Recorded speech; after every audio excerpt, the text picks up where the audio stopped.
All right, friends. Your friend David Valentin here.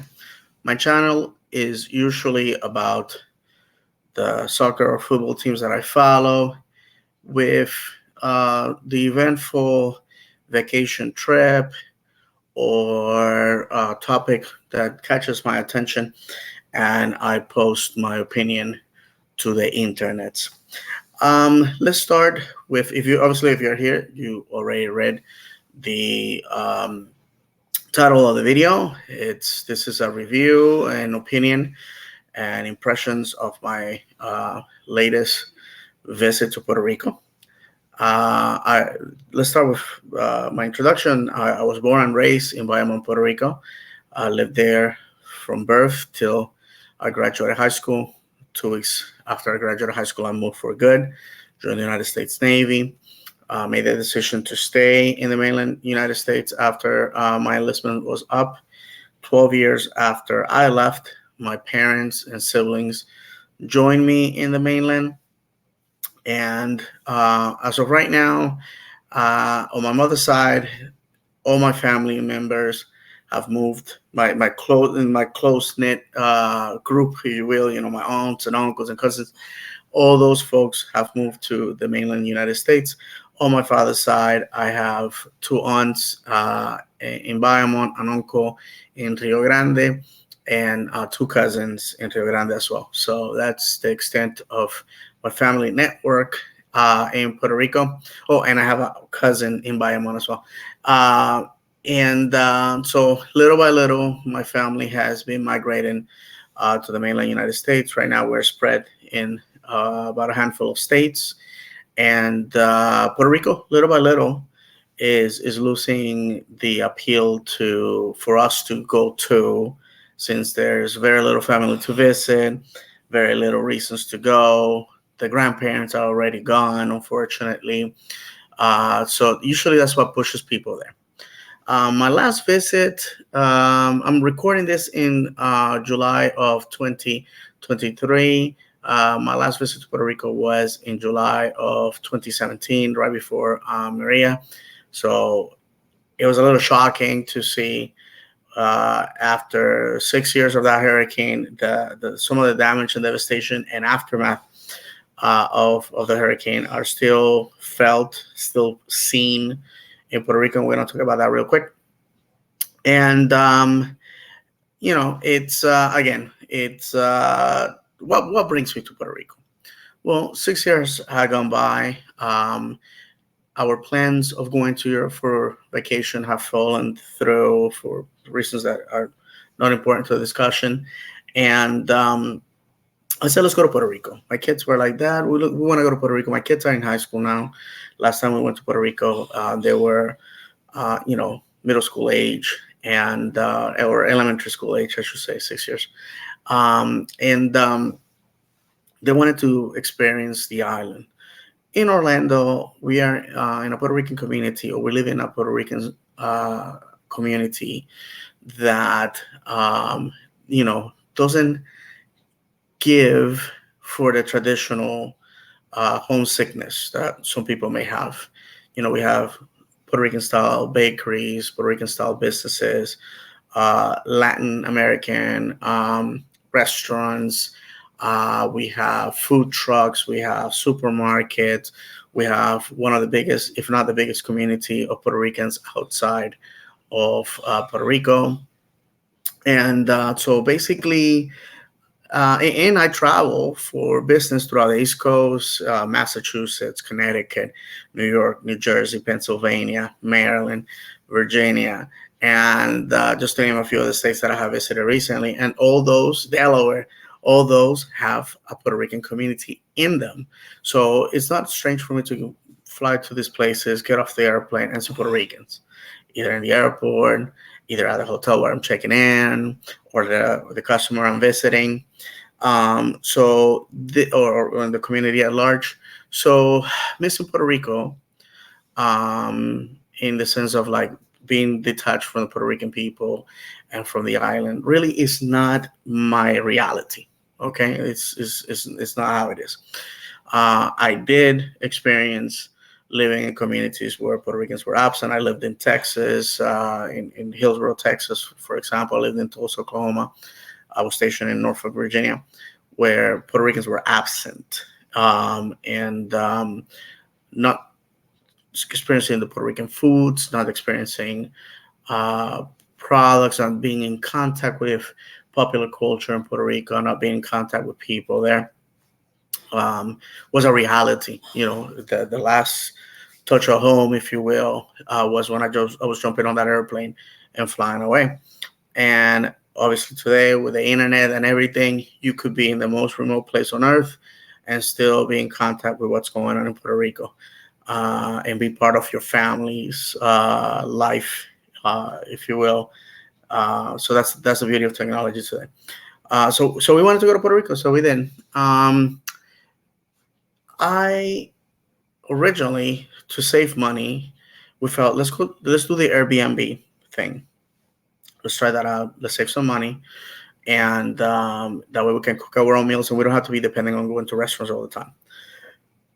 We were aware of the situation with the power grid in Puerto Rico, where power goes out, and it could be hours or days before you get power. And so we were understanding of that, and we purposely picked um, uh, a house, Airbnb in San Juan that offer a plant, a generator. Why San Juan? Because we felt, well, it was centric. It met our criteria, right? Last time we went to Puerto Rico, we stayed in my hometown of Bayamon in a hotel. And To be honest with you, it was nice, but it was like a business hotel. It wasn't offering any of the amenities that a hotel like the Caribe Hilton, where we ended up staying this last time, offers. Beach and the pool and all that. So we did that. We arrived on Saturday. By Sunday, we had already lost power, and I went to turn on the generator. The generator did not work. The owner of the place got us a new generator, but by the time we got there, several hours had gone by. Some of our food probably was not safe for consumption, and the air conditioning wasn't working. We were like, you know what, this is it. So we went somewhere else, but that somewhere else did not have a generator, and we knew that. But we were sure, hey, we're near the tourist district. We never lose power, so you guys should be okay. So we got there Sunday night, no problems. Monday, no issues. Tuesday at 9 o'clock, lost power, and we did not regain power until 24 hours later. But then we had given up. The night was a hot one, and we ended up going to a hotel, to the Caribe Hilton, where we spent the last 2 days there.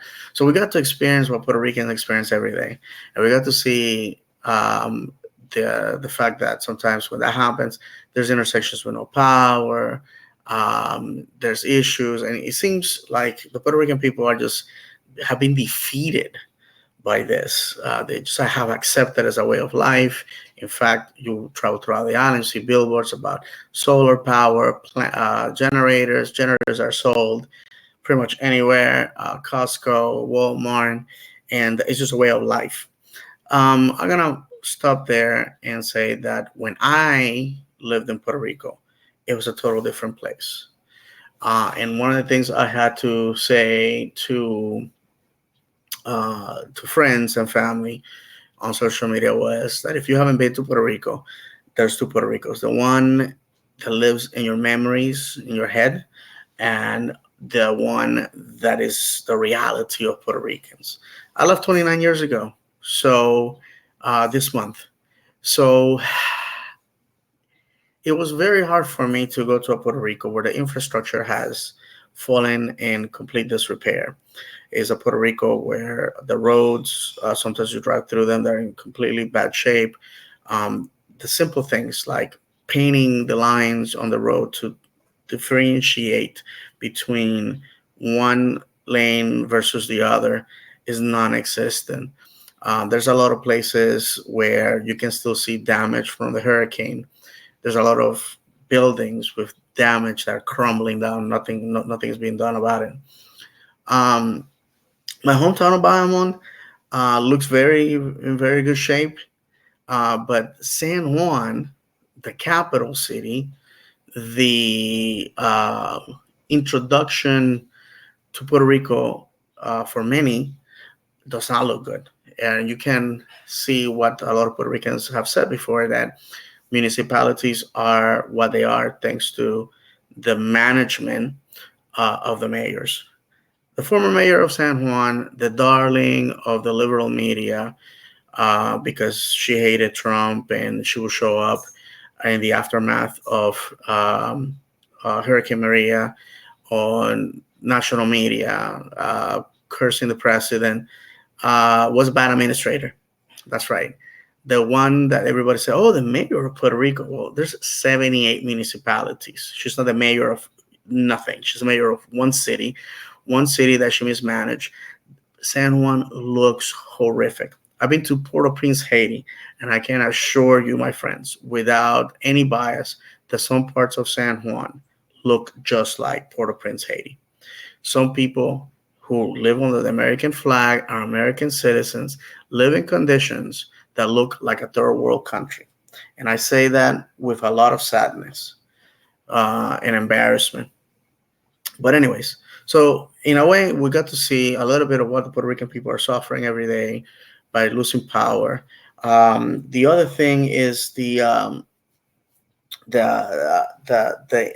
appliances in these Airbnbs are damaged. You know, the in and out of that intermittent power damages um, the everything that you have in the house, the air conditioning, the fridges, the stoves, and the washing machine. And nobody cares. It seems like nobody cares about this.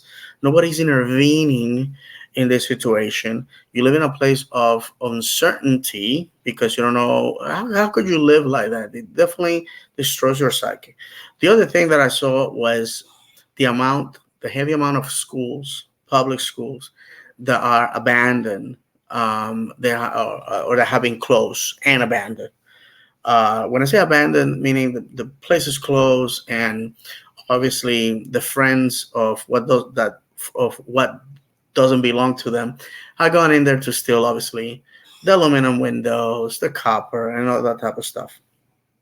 Um, and It's a byproduct of three things: the fact that the student body in Puerto Rico has fallen down. I heard uh, numbers that right now in public schools in Puerto Rico, they have about 30% of what they had in the 1990s when I was in school. That's incredible to see that huge drop. But one of the things that you notice in Puerto Rico is the kids are absent. You don't see kids like you used to. Like I used to remember going to Puerto Rico and see big families and a bunch of little kids, and you don't see that many. When you really, really pay attention, the Puerto Rican populace is getting older and older. You see a lot of teens and you see a lot of people in their 20s and 30s, and definitely you see a lot of older folks. But babies and kids, preschoolers, are really, really, really hard to find. And it's one of the things that is happening in Puerto Rico. In fact, this year, it was the first time that adult diapers outsold baby diapers in Puerto Rico. So it was shocking to see schools that I remember thriving with kids and beautiful and manicured and vibrant centers of education and of life in that community just gone, just poof, gone. Like there's nothing here. Some of the schools were sold for other purposes. So I got to see that. And so, yeah, so Puerto Rico is not in a good place. I don't see Puerto Rico viable to be an independent country or a state at the moment. It's a place of need. It's a place that is not producing anything. It's not a place that is creating conditions that make the population there willing to stay. The people that stay in Puerto Rico right now are people um, who love Puerto Rico beyond reason and common sense, and God bless them for that. The people that stay in Puerto Rico because of family or particular reasons that they just keep them there. But if given the opportunity, they probably will go. This is why I find it ironic that online you see people arguing and complaining about the people that return to Puerto Rico and the people that stay. They're always fine. The people that stay, they're like, you're a fool. The people that come back is like, oh, you're just mad that you can't do it. I have to say this. I wouldn't do it. If you live in the mainland United States, unless you have Herculean reasons, overwhelming reasons to go back for family or something like that, yeah, of course do it. But if you don't, if all you're going back is plain up nostalgia, um, I don't know, missing being on the island, I have something to tell you. It's a huge mistake. I wouldn't do it. I wouldn't do it because coming here to the mainland is so hard to get everything up from the ground, establish yourself, and all that. To go back to Puerto Rico, you're going back to nothing. I was really angry at the fact that the Puerto Rico that looks decrepit, it looks run down, looks beat up, looks a shadow of what it used to be in the 1990s and 1980s when I lived there. Um, and it has people to blame. The government, the central government, that has utilized its position from all parties, all political persuasions. They have used their positions to get themselves rich, their donors rich, their families rich, their friends rich, except working on a Puerto Rico that one day can be an independent republic or a state, because obviously it cannot stay in the status quo that we have today. It's impossible. Is not a definite solution to Puerto Rico's woes, financial, political, sociological problems. It has to have an end game. Either Puerto Rico becomes an independent republic like the rest of the Caribbean, or 98% of the Caribbean, or or a state. Um, Puerto Rico as an independent nation right now, if it was to become independent tomorrow, it would be a place of despair that will be going in the direction of a Cuba or a Haiti, because there's not it's like throwing a 15-year-old into the streets tomorrow and saying, go fend for yourself. That's what Puerto Rico is. And as a state, I just don't see how Congress will approve statehood to a place that honestly brings nothing to the table. It's gonna be a burden on all the other 50 states. And I think that will be fixed once Puerto Ricans elect people that have the best interest for the people, that want to do radical changes, the decentralization of the government, establishing counties, eliminating some of the municipalities. There's no reason an island so small needs 78 mayors, 78 municipalities, 78 of anything. And those are the things that unfortunately have to take place there. The video is already 18 minutes long. I don't want to make this an hour. Puerto Rico issues are huge. I have to say, my kids love the visit. We went to Utuado, we went to Coamo, we went to Ponce. Unfortunately, we had to cancel the visit to my mother's hometown of Vieques due to weather. It's hugely disappointed. I haven't been there in 30 years. I would have loved to show the kids, that side of our family, heritage and history. But God willing, one day I'll be able to. I left Puerto Rico thinking that I made the right decision way back then. My kids are happy and successful.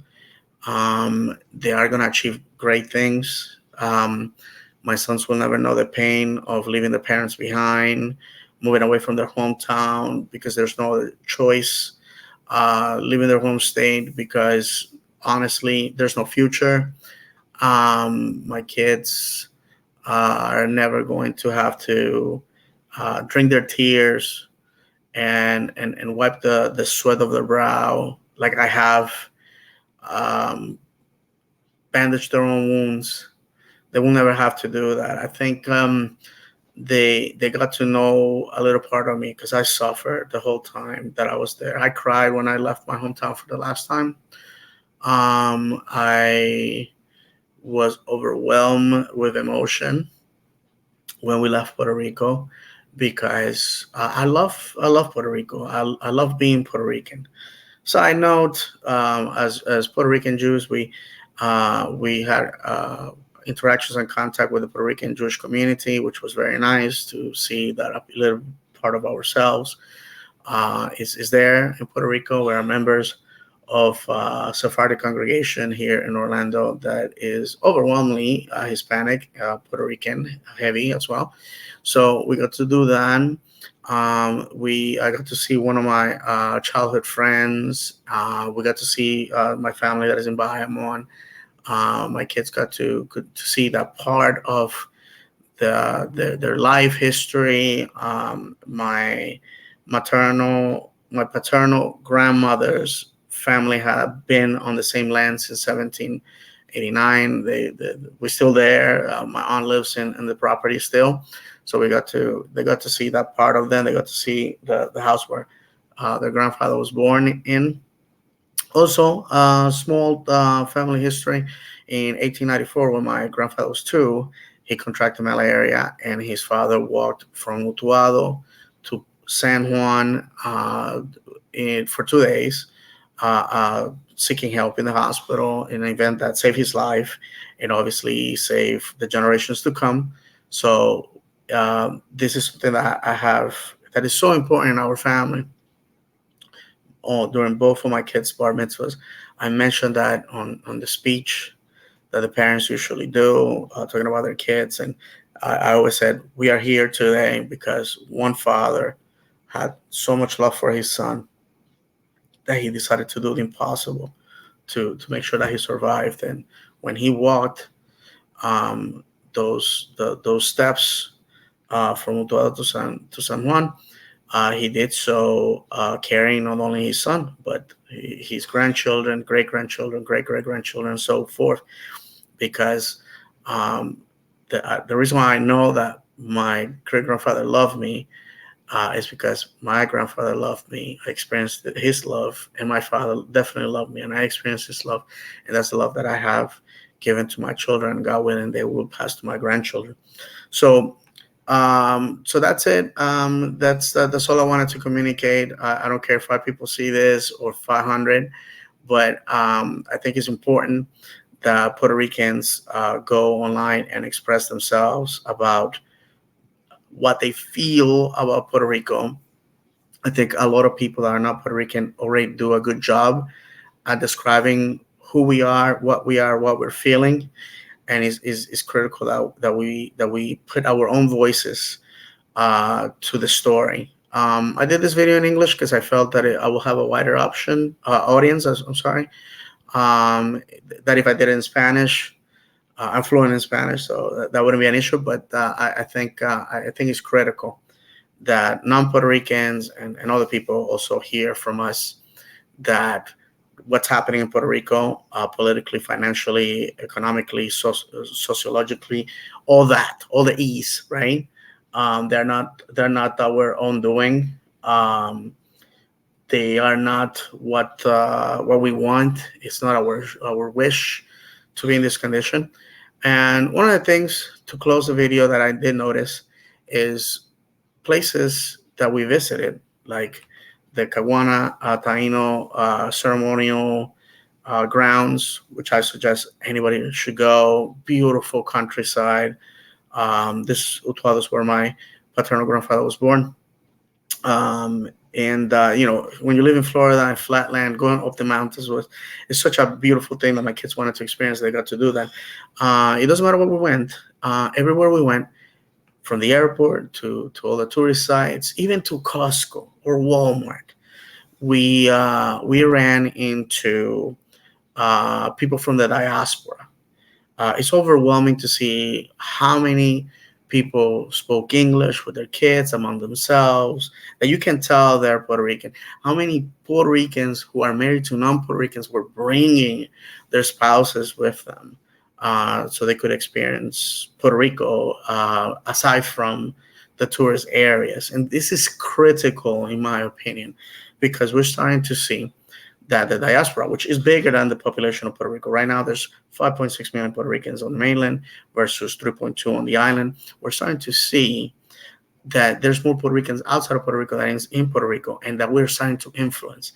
I spoke with a gentleman in one of the hotels, who told me that this happens every summer, every December, and in the spring when the Puerto Rican diaspora comes and visits the island. He's like, oh, it just changes the dynamic of Puerto Rico, because you start to see more English speakers. You're starting to see people who are Puerto Rican who do not live here, and not only do they give Puerto Rico an injection of revenue, they also come and sort of try to impact the society by them showing up, because it reminds the local Puerto Ricans that there's people who look like themselves and feel like themselves beyond the shores of the archipelago, so of Puerto Rico. So,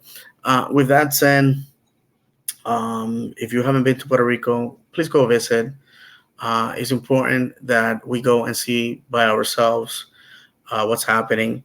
Also, as Puerto Rican communities outside, we need to be very careful when Puerto Rican from the island politicians come to our communities fundraising, because they have done nothing for our people. They have absolutely achieved nothing, and it's important not to fall prey to their tactics. I think Puerto Rico will only change when Puerto Ricans themselves say no more. Basta ya. That's the reality. It was lovely to be there. It was lovely to showcase my kids the island of where the father was born, and the roots, the blood that runs through their veins. My wife is not Puerto Rican, so like I said, it was critical for me. That said, I don't know when I will return to Puerto Rico. This last visit took 6 years, maybe 6, 7, 8, 9, 10 years will go by. Who knows? The fact of the matter is that I just wanna reach to the Puerto Rican community with my views. 30-minute video already. Never meant to be this long. If you are still here, well, thank you. And let's hope for a better Puerto Rico. Let's hope for our community to continue to have links among ourselves, no matter what state or city we find ourselves in. And with that said, thank you very much, and may God continue to bless the pearl of the Caribbean, the island of Borinquen, our home. No matter where we go, we continue to be her sons and daughters. Where we go, no matter what we say or what we do, home is where the coquille frog sings, the mountains and the sea, and the green, beautiful meadows. That's where I want to be. That's where I want to be. So thank you very much. May God bless you. And as always, vamos Puerto Rico.